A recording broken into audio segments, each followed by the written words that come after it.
Good morning, good afternoon Korea, EPS. Mag-a-apply tayo ng 1 year and 10 months extension.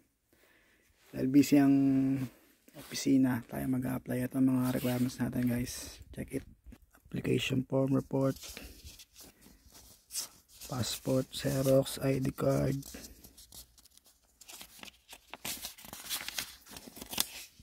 itong saop, tsadong rokchung,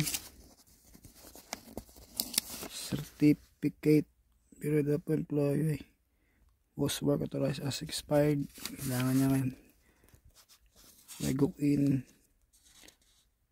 lunja goyong kaso, confirmation, residential combination kung saan may nakatirang gisuksa, kailangan niya guys.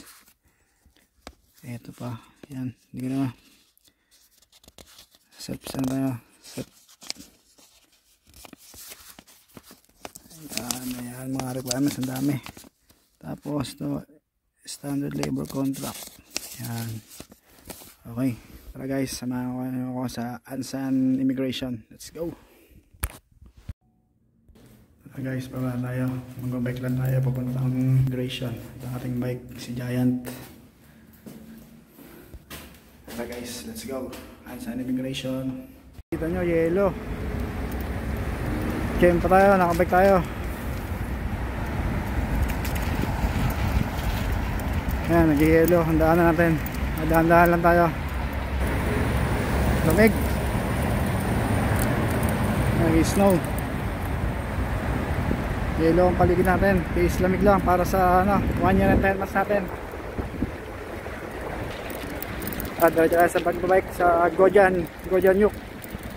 Doon ang Ansan Immigration sa Gojan Yuk. Okay, let's go. Kita na yelo, ang dadaan natin. Yelo. Base lamig na lang tayo para sa 1 year. Ayan, ito yung Ansan Railroad. Sun station na lang. Lapit tayo sa Gojan Yuk. Okay, tara, let's go. Yung Gojan Yuk, baba lang sa right side. Ito na, sa pangalawang part. Building, dito na yung immigration. Gojan Immigration. Ayun, Gojan Yuk. Okay, let's go. Sa immigration. Ang second floor yan. Done, okay.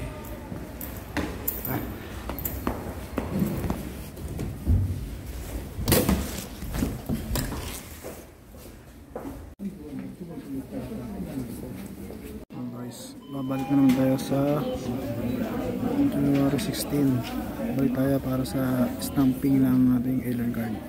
Guys, pang 720 pa tayo. Ayun yung monitor. Daming tao.